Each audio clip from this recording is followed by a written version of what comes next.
you have already done it. Not once, multiple times, and you will never know exactly when, because the moment it happened, the conversation felt normal, the person seemed safe, the environment felt private, and so you spoke. You said the thing you should not have said to the person who should not have heard it. You did not know they were the wrong person when you said it. That is the precise mechanics of the damage. The wrong person never announces themselves. They do not arrive with hostility, they arrive with interest. Warm, specific, patient interest in exactly the kind of information that will be most useful to them later. And later always comes. Niccolo Machiavelli sat at the center of the most politically dangerous environment in Renaissance Europe, a world where a single misplaced word could end a career, a bloodline, or a life. He was not a soldier, he was not a king, he was the most dangerous thing possible in a court of power. He was a man who paid attention. What he wrote about the relationship between speech and destruction was not theory. It was field research conducted in rooms where the cost of the wrong word was not embarrassment, it was ruin. He documented something so precise about how information travels from the person you trust to the person who uses it, that the powerful men of his era did not debate his conclusions. They banned them, and then they memorized them. He wrote one line that contains the entire psychology of what this video is going to dismantle. Everyone sees what you appear to be. Few experience what you really are, and those few dare not oppose the opinion of the many. He was not writing about masks. He was writing about the gap between what you say and what survives the journey from your mouth to the ears of the wrong person, and what that wrong person does with the gap. What I am about to show you is not about trusting less.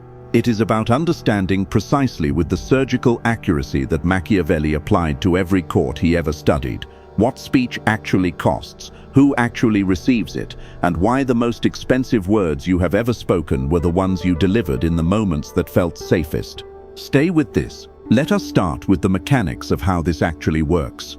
Because most men think the danger lives in obvious moments. In the heated argument where they said too much, in the confrontation where they revealed their position, in the negotiation where they disclosed their limit. Those moments are not where the real damage happens. The real damage happens in the comfortable moments, the casual conversation, the dinner table, the afternoon where nothing was at stake and the room felt warm and the person across from you seemed genuinely interested in what you had to say. That is the environment where the most expensive words get spoken. Not because you were careless, because comfort is a condition specifically designed, whether deliberately or instinctively, to lower the threshold for disclosure. Comfort is the tool, your words are the target, the wrong person is the collector. This is called social disarmament in behavioral psychology, the process by which an individual's natural defenses against information sharing are reduced through the creation of a comfortable, low-stakes interpersonal environment. It does not require malice to operate. It requires warmth. It requires interest. It requires the specific quality of attention that makes a person feel genuinely heard. And the wrong person is often the best listener in the room. Here is the first thing you need to understand about the wrong person. They are not who you think they are. You have a mental image of the wrong person. It is someone hostile, someone obviously untrustworthy, someone who has given you reasons to be cautious, someone whose motives are visible. That person is not the wrong person. That person is the obvious person, and obvious people are not dangerous because you are already guarded around them. You do not disclose to people you distrust. You disclose to people you trust, which means the wrong person is always, without exception, someone you trusted at the time of the disclosure, not a stranger, not an enemy, someone close enough to receive what you gave them, someone whose relationship with you created the context that made the disclosure feel appropriate. A friend, a colleague, a family member, a partner, someone who asked the right question at the right moment in the right tone. The wrong person does not feel wrong when you are talking to them. They feel exactly right. That feeling, the specific warmth of feeling, genuinely understood by someone, is the most reliable indicator that the threshold for disclosure has dropped. And the people who understand this use it with extraordinary precision. Machiavelli wrote about this in his analysis of the courts of Florence. He observed that the most effective information gatherers were never the men who asked direct questions. They were the men who created the conditions in which others volunteered answers to questions that had never been asked. The court did not extract information.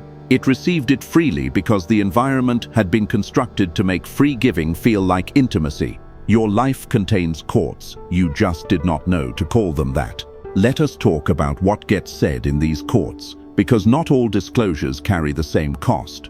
There are specific categories of information that the wrong person specifically needs, not generally useful information, operationally specific intelligence about you that converts directly into leverage. The first category is your financial reality, not your general financial situation, your actual position, the gap between where you are and where you need to be, the debt that is creating pressure, the investment that did not perform, the timeline that has shifted, the specific number that represents your current vulnerability. When the wrong person knows your financial pressure, they know your desperation threshold. They know at what point you will accept terms you would normally reject. They know how long they need to wait before the pressure makes you more accommodating than you would otherwise be. This information is not used immediately, it is stored, and it is deployed at the moment of maximum utility, which is the moment when your pressure is highest and their leverage is greatest. You told someone about your financial difficulty in a moment of trust. You were not asking for help necessarily. You were processing. You were sharing the weight with someone you believed would help carry it. They did not carry it. They filed it. And 6 months later, in a negotiation that seemed unrelated, the terms they offered were calibrated precisely to what they knew about your threshold. You thought they were being difficult. They were being precise. The second category is more personal and more destructive. Your relationship problems, the argument you had, the distance that has opened, the dynamic that has shifted in a way you cannot fully explain, the thing your partner did that you are still carrying, the doubt you have not yet resolved. This information, shared with the wrong person, does not stay with them as concern. It becomes a map. And here is why the relationship category is specifically devastating, because the wrong person does not just file the information about your relationship, they file the information about how the relationship affects you, how much it costs you emotionally when it is unstable, how much of your mental bandwidth it consumes when it is in conflict, how much your performance in every other area of your life degrades when the relationship is damaged. Now they have something more valuable than facts about your relationship. They have a remote control for your functionality, create friction in the relationship, or simply reference the friction that already exists, and watch the man become 50% less effective in every other room he occupies. This is called emotional load exploitation, the deliberate introduction or amplification of relational stress to reduce a target's cognitive and strategic capacity in adjacent contexts. It is one of the most sophisticated and least recognized forms of covert manipulation because it does not look like manipulation. It looks like your relationship having a bad week, which is exactly how it is designed to look.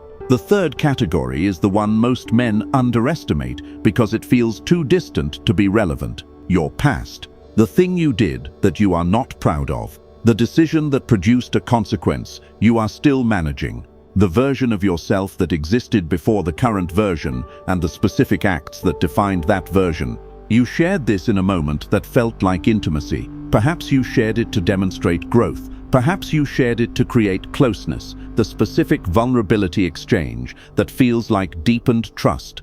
Perhaps you were simply tired of carrying it alone, and the person across from you seemed capable of holding it without judgment. They held it without judgment for a long time. Long enough for you to forget you gave it. And then your position became inconvenient to them. Not because they planned this, not because they are sociopaths running a calculated campaign, simply because human beings, under social pressure, reach for the most effective tool available. And you handed them the most effective tool available, and then forgot you did it. This mechanism has a name. In psychoanalytic theory, it is called introjective weaponization. The process by which intimate disclosures that were initially received with warmth become available as attack material when the relational dynamic shifts from alliance to conflict. The person who held your past with care becomes the person who delivers it as a verdict. When the relationship changes temperature, you know exactly what I am describing.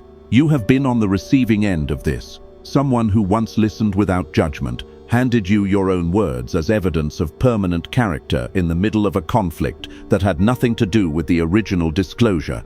You did not just lose the argument, you lost it with your own ammunition. Now let us talk about the mechanism that most people miss entirely because they are focused on the content of what they said and not on the timing of when it was used. The wrong person does not use what you gave them immediately.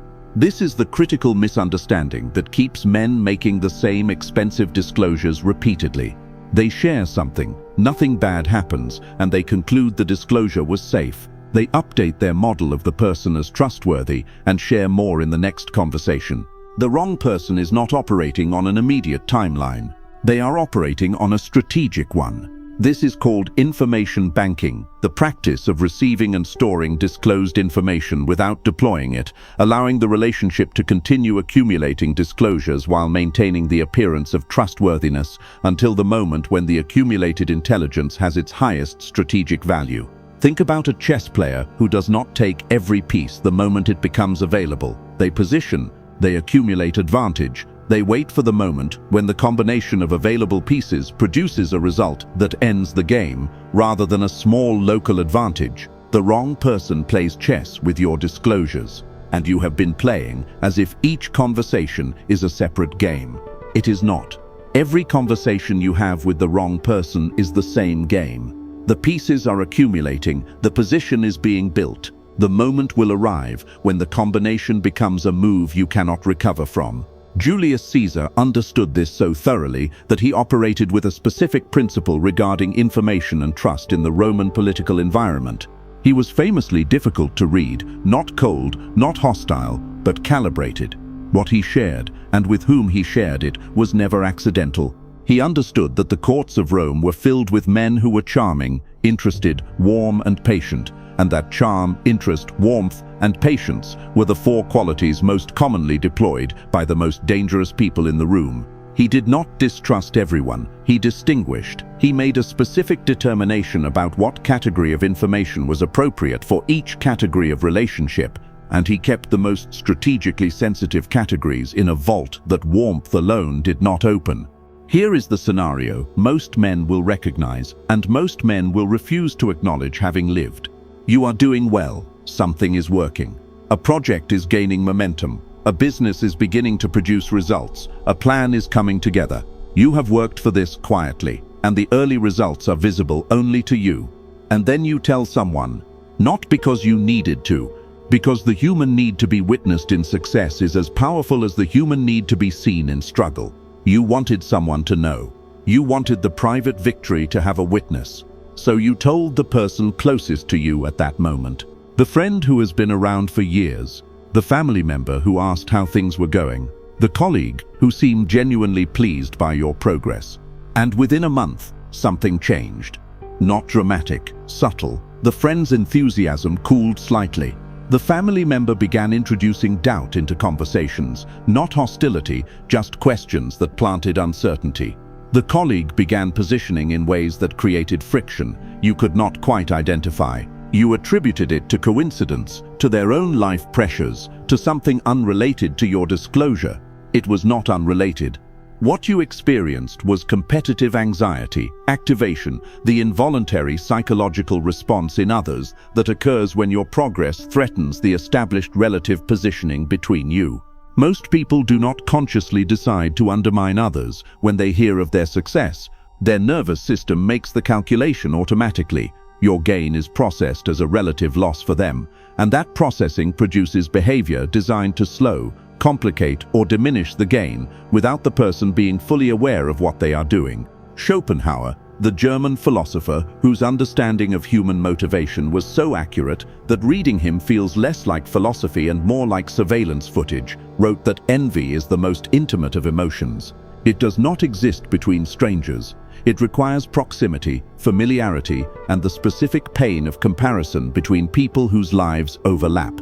Your most dangerous audience is never the stranger who does not know your progress. It is the person close enough to compare. Let us go deeper into the mechanics of what happens after the disclosure, because most men believe that if nothing happens immediately, the disclosure was absorbed neutrally. That the person who received the information simply filed it as an interesting fact about your life and moved on. This is not how human memory works. This is not how relationships with competitive dynamics work, and this is not how the wrong person operates. What actually happens after a sensitive disclosure is a process that runs below the surface of the relationship, invisible to you, continuous, updating in real time as new context arrives. In behavioral intelligence, this is called passive intelligence accumulation, the ongoing, largely unconscious process by which a person who has received sensitive information continues to cross-reference it with new observations, creating an increasingly detailed picture of your vulnerabilities, leverage points, and the optimal conditions for deployment. The wrong person is not sitting in a room planning against you. They are simply living their life with your information running in the background of every interaction you have with them. Every new piece of information you give them, even neutral information, even positive information, gets cross-referenced with what they already hold. Over time, the picture becomes complete. Your financial pressure, your relationship vulnerability, your past, your plans, your fears, your needs, your thresholds. A complete map, and the person holding the map has never once declared themselves a threat. Now I need to speak directly about the category of person who does this with full awareness. Not the person who accumulates information unconsciously through the normal operations of proximity and memory. The person who does this deliberately, who entered your social world specifically to build this picture, who managed their warmth, their interest, their patience as tools of acquisition rather than expressions of genuine connection. This person exists in your life with higher frequency than you believe. Robert Greene, who spent decades documenting the mechanics of power with a precision that made his publishers nervous and his readers obsessed, wrote in the 48 Laws of Power about the necessity of concealing your intentions from everyone who has not demonstrably earned access to them.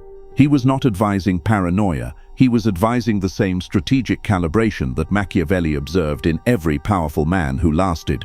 The ones who lasted understood that information about their intentions, vulnerabilities, and plans was not a social resource to be shared generously. It was a strategic asset to be protected fiercely. The ones who did not last understood this too late. Here is the practical architecture of what this means for how you speak in every room you enter. First, you must establish what I call a disclosure threshold. Not for all information, not a blanket policy of saying nothing to no one, but a specific determination for each category of sensitive information.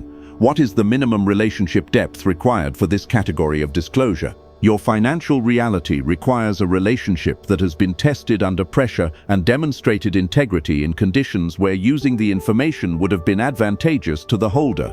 Not a relationship that feels warm, a relationship that has been tested. Your relationship difficulties require a relationship that has no stake in the outcome, not a friend, a professional, someone whose role is confidentiality and whose interest is your well-being rather than the relational intelligence you carry. Your plans require a relationship that has demonstrated not just loyalty, but the specific quality of wanting your success more than their own comfort in your proximity to them. Most relationships fail this test. Most people who care about you will still unconsciously complicate your progress when it threatens the relative positioning between you. Your past requires almost no relationship. It requires a sealed vault and the understanding that the desire to confess is a psychological urge that serves you, the relief of being known completely, and does not serve the actual safety of the relationship. Process it with a professional. Carry it privately. Let the scar show, not the wound. Second, you must understand the specific social pressure that makes men override their own disclosure thresholds. The question asked with genuine interest. You are in a conversation and someone asks about your plans, your finances, your relationship, your past, with what appears to be genuine interest. The warmth of the question produces a warmth in the response. The interest feels like an invitation. The invitation feels like it should be honored. This is called reciprocity pressure. The social norm that genuine interest deserves genuine response. It is one of the most reliably exploited psychological mechanisms in human interaction because it operates through a social contract that feels almost sacred. Someone shows interest, you show them what they are interested in. The wrong person uses this contract with expert precision.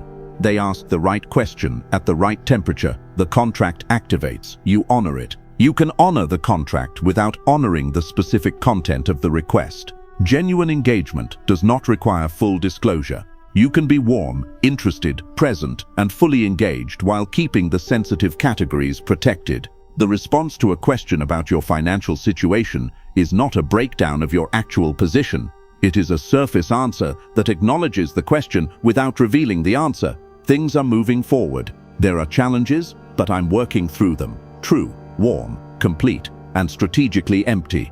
The response to a question about your relationship is not a list of current frictions. It is a summary without intelligence. It's good. We have our moments like everyone does. True, warm, complete, and informationally useless to anyone who wanted the map. The art is not saying nothing. The art is saying something real that contains nothing useful. Let us talk about the specific environment that produces the most expensive disclosures and why most men never identify it as dangerous. The late conversation. Not every late conversation. The specific category of late conversation, where the hour, the intimacy of the setting, and the emotional exhaustion of the day combine to lower every defense simultaneously. Where the guard is down, not by design but by depletion. Where what you share is not calculated, it is simply what surfaces when the filters stop running. Most of the most damaging disclosures in your life happened in this environment. Not because you were foolish, because the combination of exhaustion, intimacy, and the specific warmth of a late conversation with someone you trusted created conditions your psychology was not designed to resist. The human brain is a depleted organ by the end of a long day. The prefrontal cortex, the seat of strategic thinking, impulse control, and the calculation of long-term consequences, runs on glucose that has been consumed across the hours of the day.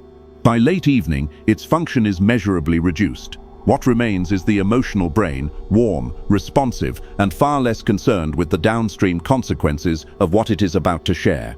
You did not make a rational decision to disclose. Your depleted brain made an emotional one in a warm room with someone you trusted at an hour when your defenses were running on empty. This is called temporal vulnerability exploitation. The strategic or instinctive use of late-night, emotionally intimate contexts to receive disclosures that the target would not make in conditions of full cognitive function.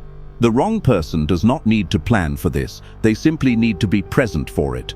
There is one more category of disclosure that carries a cost. Most men never anticipate until the bill arrives. What you say about other people, your opinion of a colleague, your assessment of a family member, your honest evaluation of someone's character, capability, or behavior shared with someone you trusted in a moment of genuine frustration or genuine concern. This information travels faster and more precisely than any other category because it is social currency. When you share a negative assessment of someone with the wrong person, you have done three things simultaneously. You have given the wrong person intelligence about your opinion, which they can deploy against you by sharing it with the person you assessed. You have given them a picture of how you evaluate people, which tells them what you might say about them to others. And you have given them leverage over the relationship between you and the person you assessed. Leverage they can use to position themselves, to create division, or to control the relational dynamic between all three parties. What you said about your colleague in a private moment of frustration is now a piece in a social game you did not know was being played.